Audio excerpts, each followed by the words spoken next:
Bird aviaries, and we're feeding some baby birds tonight.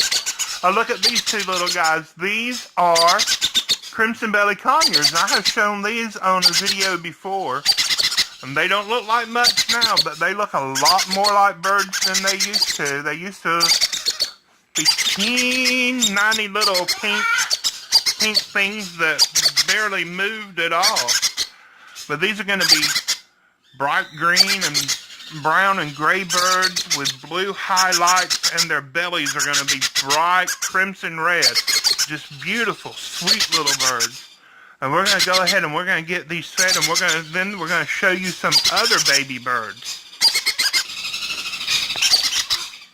Now, if you look right here underneath the little bird's head, that little bony thing right there is bones. That's the neck vertebrae. The esophagus runs down. This is the right-hand side of the bird. The esophagus runs down the right-hand side of the bird into the bird's crop. The crop is a holding area, a little sac, part of the digestive system, right in the front of the bird. Some old-timers with chickens or turkeys might say crawl, C-R-A-W-L, but it's a crop. C-R-O-P is what it is now more commonly referred to. The trachea, the windpipe that the bird breathes with, it goes down the left-hand side of the bird. So what we want to do is with a syringe, and I use a syringe that has this little, it's very flexible, the little tip on the end. I use that with these little birds because it's just easier for everybody. For me and the bird, it keeps everything a whole lot cleaner. I use that, and I do not shove it into the bird's mouth. I don't put it down the bird's throat. I let the bird gently and carefully swallow a little bit of the end of this, and then it goes into the esophagus and the food goes into the crop. And when you do this, you always want to come in from the left-hand side of the bird and just one or two drops at a time. Now, if you see, the bird has a very good feed. I haven't really fed the bird yet.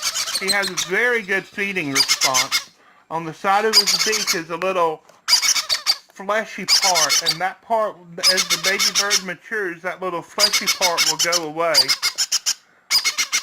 But the parent birds will squeeze just very gently. Why are you shaking so much? Sorry, Dad. This is a we do this when we want people to do it. Hey, now look at this. This is a little Quaker parakeet. And we're going to hand feed him. We're going to feed him just a little bit. And remember, I kind of zoomed in that so they would get a better look. Okay. It's kind of hard for them to see. Right here, this little lump, that's his neck bone. Those are the vertebrae of his neck. And his esophagus comes down the right side of his throat. His trachea that goes to his lungs goes down the left side. And so when you're feeding the baby bird, you always want to make sure that you come in from the left side of the baby's mouth and point your syringe towards the right side. And when you do this, you're only going to put one or two little drops in at a time.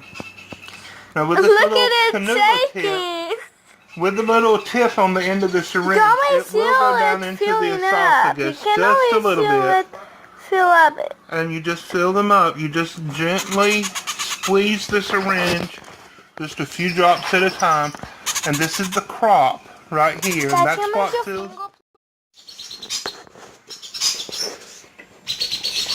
Hey, now look at what we have here. Is that a potato baby? A potato baby? Yeah. Yeah. You kids call these potato babies, and I'm not really sure why, but this is a gold-capped conure.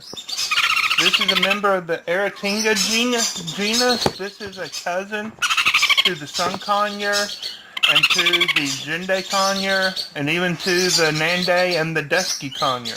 These have some grown-ups. Yeah, we have his parents live here.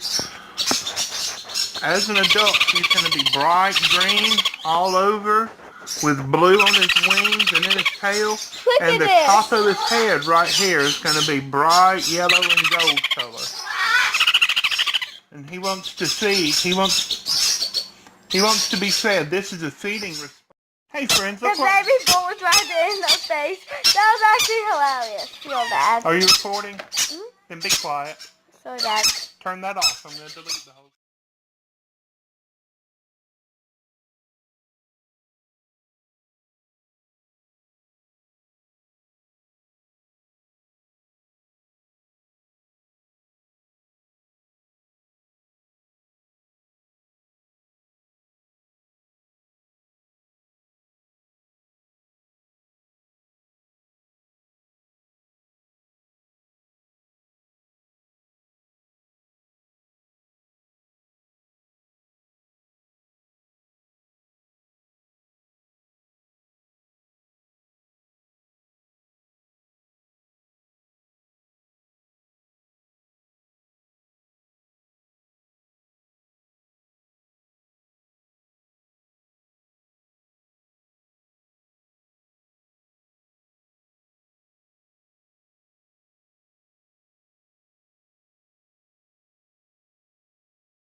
Hey friends, so look what we have. We have two sweet little babies here, and they are as dissimilar as they possibly could be, but they're growing up together in the same brooder.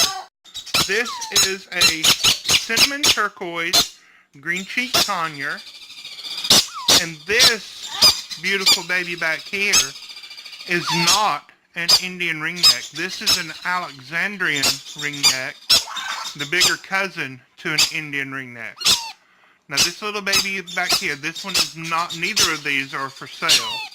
So please do not bombard me once you watch this video. Please do not bombard me on Facebook asking me if I would sell you this baby. I know that's going to happen because they are such sought-after pets. But this one is going to live here with us forever. Now this little loudmouth girl who thinks she's starving and being mistreated, who thinks she's never eaten before, she's going to go and live with a friend. She's gotten dirty on top of her head. She's going to go and live with a friend, Miss Denise. She's a friend on YouTube, but she's also a friend in real life. And this little cheeky girl is going to go and live with her. Now you see what's happening. If you touch either side of a baby parrot's mouth, you cause them to have a feeding response. And so that's what we want to do before we syringe to them. We want them to know that they're going to be fed. And Catherine's actually doing that over here, very gently. Say hey, Catherine. I did that. Say it again. Hey. She's being very gentle. You don't squeeze. You just barely have to touch. It bit me, Dad. It bit me. Oh, he didn't bite. So let me feed this little girl. This one is a girl. I know that because of the genetics of the parents. The dad is a cinnamon turquoise. Cinnamon is a sex-linked mutation and turquoise is recessive. The mother is an opaline, a yellow-sided turquoise. So all the babies are turquoise. The girls end up being cinnamon turquoise, which is a lighter muted shade of brown instead of the darker shade of brown and gray. The boys end up being just regular turquoise, but they carry the genetics for cinnamon and for opaline, and when that combines, then that obviously creates pineapple babies. Pineapple being the combination of the two sex-linked mutations, cinnamon and opaline. Catherine's giggling over here. She's got this little Alexandrine hungry. So let us go ahead and feed these babies. We're going to go ahead and feed. I'm going to feed the little cinnamon girl first. Just like that. She gets a whole syringe full at a time. And that's about 10 cc's of formula for her. And I'm going to go ahead and put her back in. I'm going to put her back in her little brooder box that's sitting in the chair over here. So y'all say bye to her. I will actually put her back up here, still in the brooder box. Now I'm going to rinse off the syringe and reload it.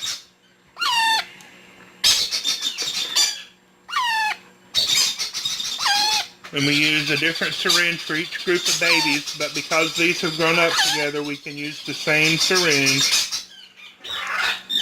Now this little guy just got 10 cc's, but because he's a bigger bird, you don't see that it has filled out his crop. This is the crop area right here. It hasn't filled it out very much. And so I'm going to give him a little bit more. Try to give him about 15 cc's, so that's 1.5 of these syringes. They're about. Just like that. And now you can see he's nice and full, and that's going to last him for several hours, and then we'll come back and we'll do this all over again. The smaller babies don't hold as much formula in their crops, so they have to be fed much more often. I want to show you just a little bit right here. Let me turn him around. And I'm saying him. I don't know if this is a boy or a girl yet or not. But if you can look right here on the tail, he's getting his green colors already. Oh, you got real close, Catherine. So let me pick him up, and we're going to put him back in the brooder. Oh, look, she climbed out. Look at that, you stinker. Silly girl. All right, tell them bye. And we're going to take them back to their big brooder now. Say bye-bye. Bye-bye.